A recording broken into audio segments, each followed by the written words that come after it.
I woke up to divorce papers sliding across my hospital bed tray like a death sentence served with breakfast. The morphine made everything hazy, but those bold black letters cut through the fog with surgical precision. Petition for dissolution of marriage. My wife's signature at the bottom, dated yesterday, while I was still unconscious from spinal surgery. No note, no explanation, just legal documents and the metallic taste of betrayal coating my mouth like blood. My name is Ethan Caldwell, and until 48 hours ago, I thought I had it all figured out. At 34, I'd built Caldwell Tech Solutions from nothing into a multi-million-dollar consultancy. Fortune 500 companies paid premium rates for my cybersecurity expertise. My corner office overlooked downtown, my Porsche sat in the executive parking garage, and my wife Vanessa was the kind of woman who made other men jealous just by existing. We'd been married for 6 years. I met her at a charity gala. She was volunteering, radiant in a simple black dress that probably cost more than most people's rent. Vanessa had this way of making you feel like you were the only person in the room when she smiled at you. Her laugh was infectious, her ambition inspiring. She ran a small but successful lifestyle blog, had dreams of building an empire, and I was more than happy to support those dreams. She moved into my penthouse 3 months after our first date. I proposed on the anniversary of the night we met, using my mother's engagement ring, a 1920s Art Deco piece that had been in the Caldwell family for generations. The wedding was everything she wanted, expensive, elegant, Instagram perfect. I didn't care about the cost. Seeing her happy made every penny worth it. For years, we were that couple everyone envied. She attended my business dinners, charming clients and investors with effortless grace.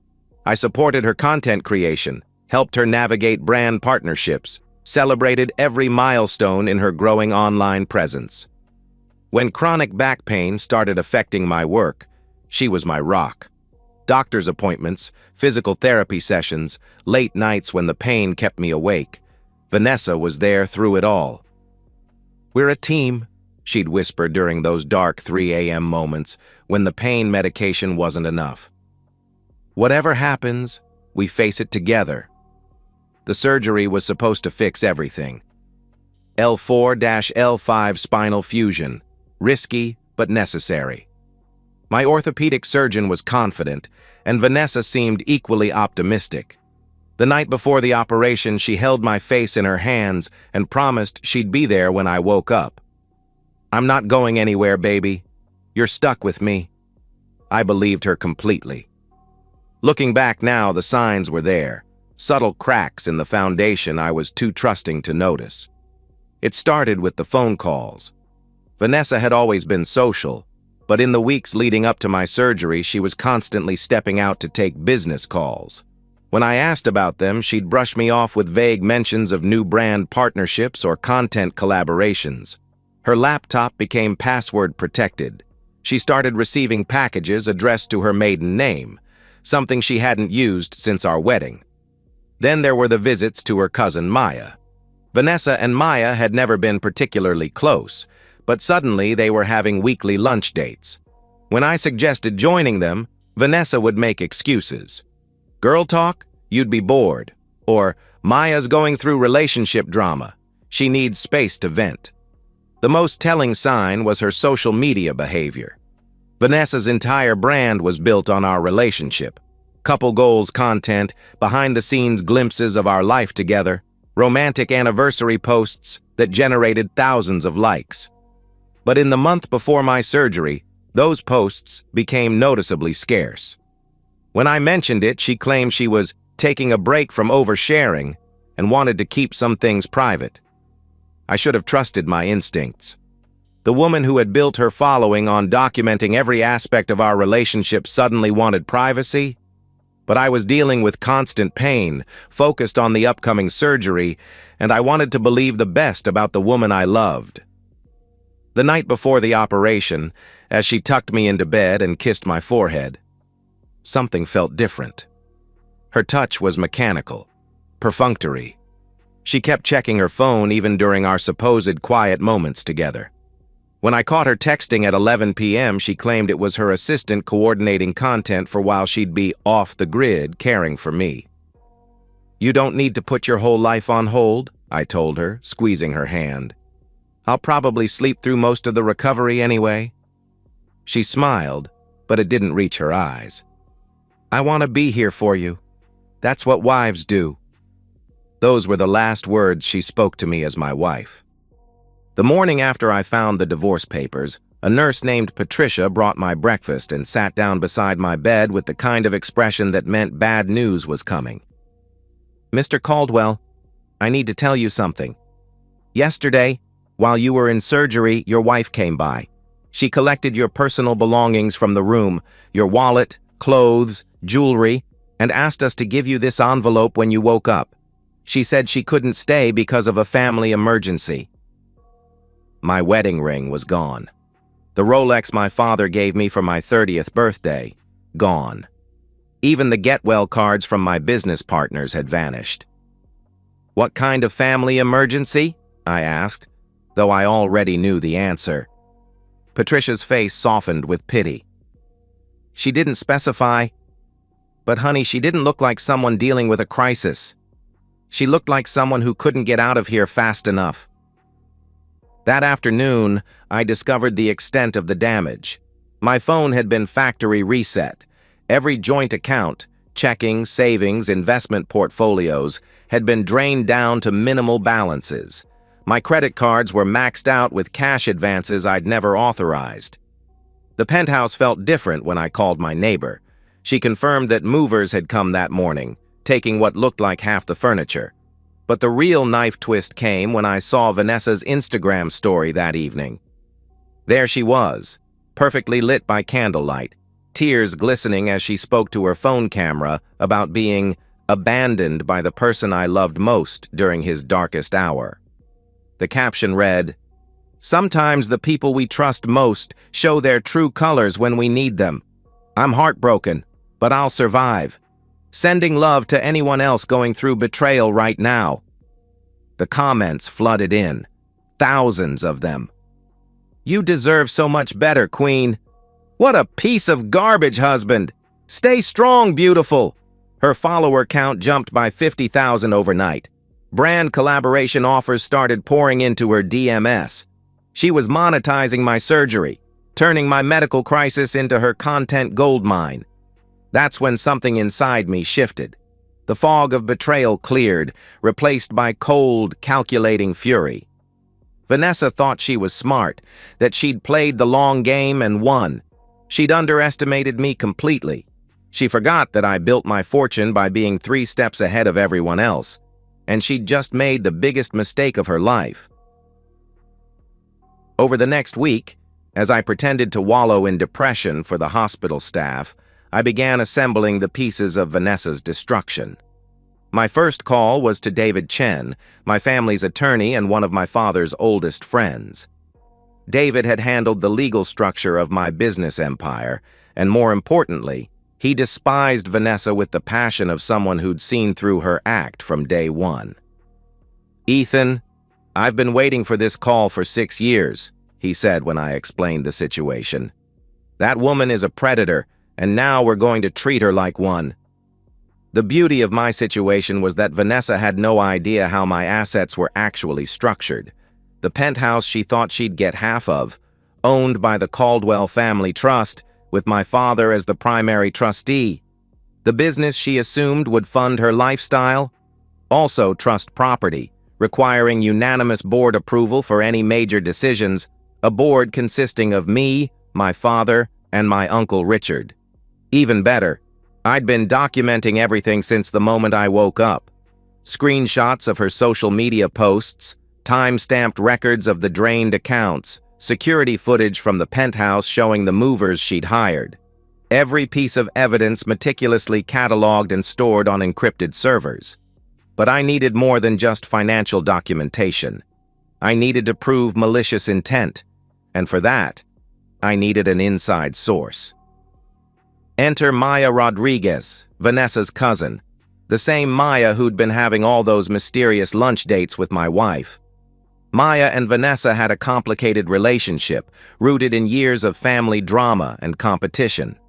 Maya had always resented Vanessa's success, her perfect life, her ability to charm everyone around her. When I reached out to Maya through a mutual friend, she was more than willing to help. "She's been planning this for months," Maya told me during our first phone call. "She showed me text messages with some divorce attorney back in February, bragging about how she just had to play the loving wife until after the surgery, and then she could ghost him and take her payday. She called you pathetic, Ethan, said you were too trusting to see it coming." Maya had been recording their conversations on her phone. Insurance, she called it, in case Vanessa ever turned on her. Now those recordings were going to serve a different purpose entirely. The plan crystallized over the following weeks. I would let Vanessa think she'd won, allow her to continue building her victim narrative while I built an airtight case of fraud, theft, and emotional manipulation. My team would trace every financial transaction, document every lie, and prepare for a legal assault that would leave her with nothing but the clothes on her back. But the financial and legal destruction was only the beginning.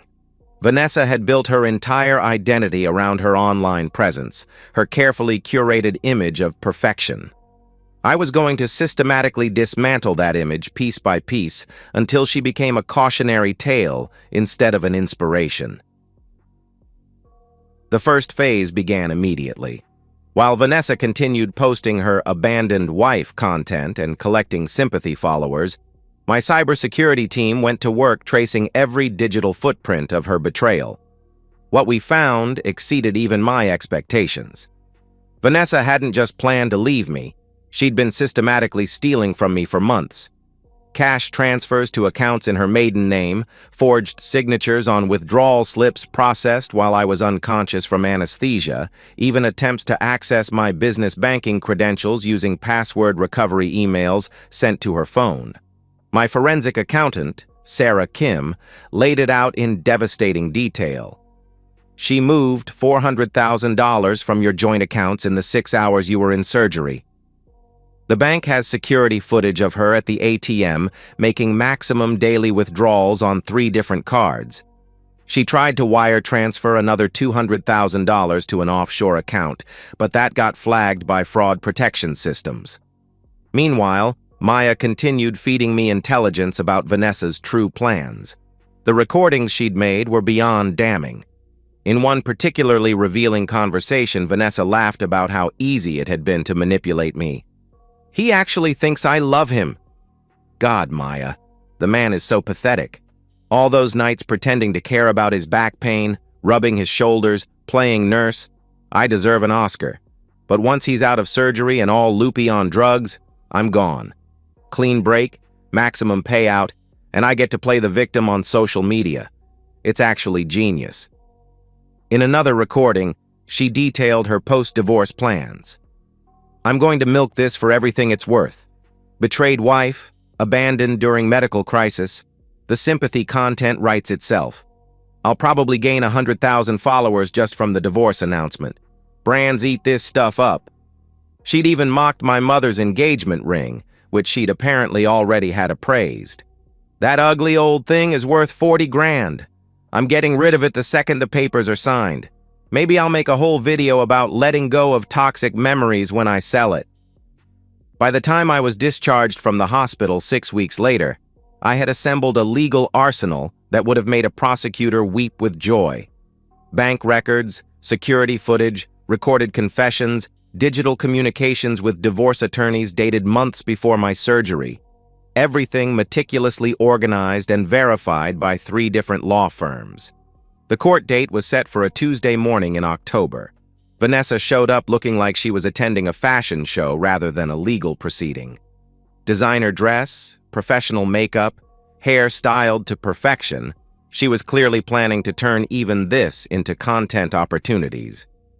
She barely acknowledged me as we sat on opposite sides of the courtroom, too busy posing for what I assumed were Instagram stories about her brave day in court. She had no idea what was coming. David stood up when the judge called the case, and I watched Vanessa's face shift from smug confidence to growing confusion as he began presenting our evidence. Your Honor, we're not here to contest a divorce. We're here to expose a systematic campaign of fraud, theft, and emotional manipulation orchestrated by the plaintiff against my client while he was undergoing major medical surgery. Exhibit A. Bank records showing $400,000 transferred from joint accounts during my surgery. Exhibit B. Security footage of Vanessa at ATMs using my cards while I was unconscious. Exhibit C. Audio recordings of Vanessa admitting to months of premeditated deception.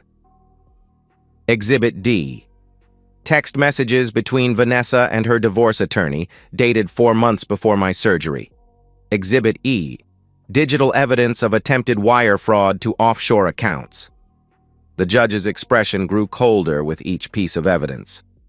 When David played the audio recording of Vanessa calling me pathetic and laughing about her deception, I saw her face drain of color completely. "Mrs. Caldwell," the judge said, his voice sharp enough to cut glass, "would you like to explain to this court why you believe you're entitled to any settlement from a marriage you systematically defrauded?" Vanessa's lawyer, a young public defender who'd clearly expected a simple no-contest divorce, looked like he wanted to disappear through the floor. Vanessa herself seemed incapable of speech. "Furthermore," the judge continued, "I'm ordering an immediate criminal investigation into allegations of fraud, forgery, and theft. Mrs. Caldwell, your assets are frozen pending resolution of these charges. You're also ordered to repay the stolen funds with interest and penalties." The divorce petition was dismissed. The criminal referral was filed. And I walked out of that courtroom knowing that Vanessa's real punishment was just beginning. The legal victory was satisfying, but watching Vanessa's carefully constructed world crumble was pure poetry. Within hours of the court transcript being filed as public record, my PR team released a carefully redacted version to select media outlets. The story exploded across social media. Instagram influencer exposed as fraud after abandoning husband during surgery. The hashtag #Vanessa Caldwell exposed trended for 3 days. Her followers turned on her with the vicious intensity that only the internet can provide. Comment sections that had once been filled with heart-eye emojis and supportive messages became wastelands of accusations and mockery.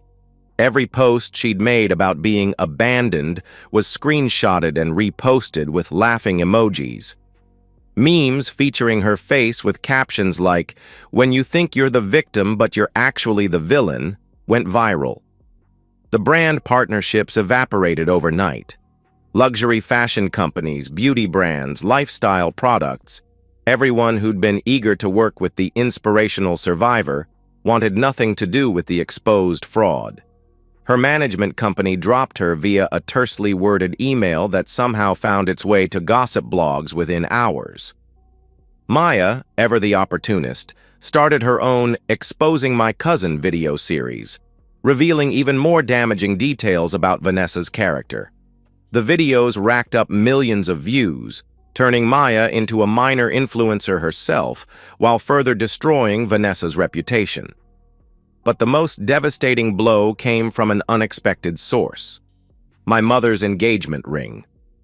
Vanessa had indeed pawned it immediately after the surgery, just as she'd bragged about in Maya's recordings. When this became public, the jeweler who'd bought it offered to return the ring as a goodwill gesture, generating even more positive press for my side while highlighting Vanessa's callousness. The financial destruction was equally thorough. The court-ordered asset freeze meant Vanessa couldn't access any of the money she'd stolen. Her luxury apartment lease was terminated when she couldn't make rent. The car payments she'd been making with my credit cards resulted in repossession. Within a month, she'd gone from influencer lifestyle to selling designer handbags on Facebook Marketplace just to afford groceries. The criminal charges moved forward with efficiency that surprised even David. Prosecutors love slam-dunk cases, and Vanessa's crimes were documented so thoroughly that her public defender advised her to take a plea deal.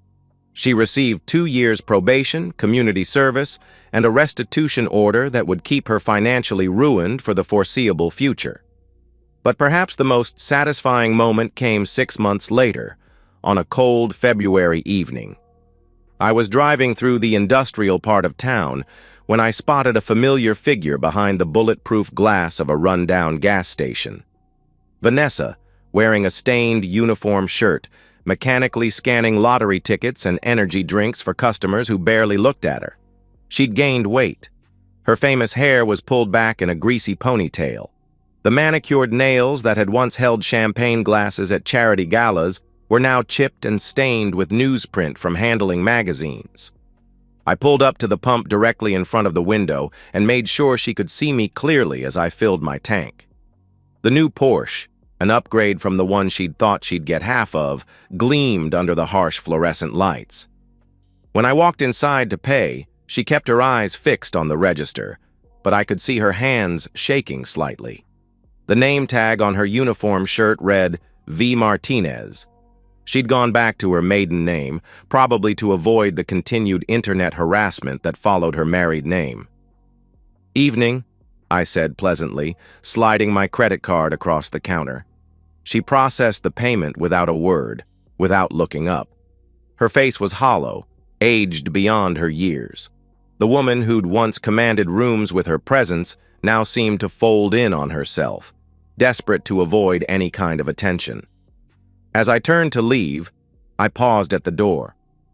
"Oh, Vanessa?" She finally looked up, and I saw something that satisfied me more than all the legal victories and financial recoveries combined. Complete and utter defeat in her eyes. "I hope you're doing well," I said with genuine warmth. "Really? I hope you've learned from your mistakes." The lie came so easily, so convincingly, that for a moment I almost believed it myself. 6 months later, Caldwell Tech Solutions opened its new regional headquarters in a gleaming tower downtown. The grand opening was covered by business journals and local news stations. My photo appeared on magazine covers with headlines like "Rising from Betrayal: How One CEO Turned Personal Destruction into Professional Triumph." I was profiled as a survivor, an inspiration, a man who'd overcome both physical and emotional trauma to build something even greater than before. The spine surgery that was supposed to be my lowest point became the foundation story of my greatest success. Late one evening, as I stood in my new corner office overlooking the city, my assistant brought me the latest social media monitoring report. Vanessa had finally returned to Instagram after months of silence. Her follower count had dropped from 800,000 to barely 12,000.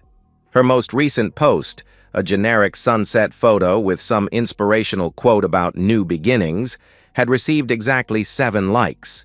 One of those likes was from Maya, who'd built her own following to over 300,000 by positioning herself as the whistleblower who'd exposed her cousin's fraud. Maya's bio now read, "Truth teller, fraud exposer. Sometimes blood isn't thicker than water." I closed the report and looked out at the city lights. Somewhere out there, Vanessa was probably finishing her shift at the gas station, counting down the hours until she could go home to whatever cramped apartment she could afford on minimum wage. Tomorrow she'd wake up and do it all again, her dreams of influencer stardom and easy money buried under the weight of her own choices. The doctors had warned me that recovery from spinal surgery would be long and difficult, that I might never be the same person I was before. They were right, but not in the way they'd expected. I wasn't the same trusting, generous man who'd believed his wife's promises and ignored red flags. I was harder now, more calculating, less prone to sentiment. The betrayal had burned away every trace of naivety, leaving behind something sharper and more dangerous. Vanessa thought she was destroying me when she left those divorce papers on my hospital bed. Instead, she'd created the architect of her own destruction. And unlike her crime, my revenge would last forever, a permanent reminder to anyone who thought they could take advantage of Ethan Caldwell's trust. The billboard advertising our new headquarters was visible from the gas station where she worked. Every night, as she counted the register and locked up the shop, she could look up and see my face smiling down at the city I now owned a piece of. The tagline on that billboard, suggested by my marketing team, read, "Built from rock bottom, fueled by betrayal, stronger than ever." I couldn't have written it better myself. And so, we've reached the end of today's story. Was it what you expected, or did it take a twist you didn't see coming? I'm curious to hear your thoughts. Share them in the comments below, and let's get a conversation going. If this story kept you hooked, make sure to hit that like button. And if you're new here or just haven't subscribed yet, now's the perfect time to join our community. I bring you fresh, captivating stories every day, so click that subscribe button and turn on notifications so you never miss out. Thanks for watching, and I'll see you in the next one.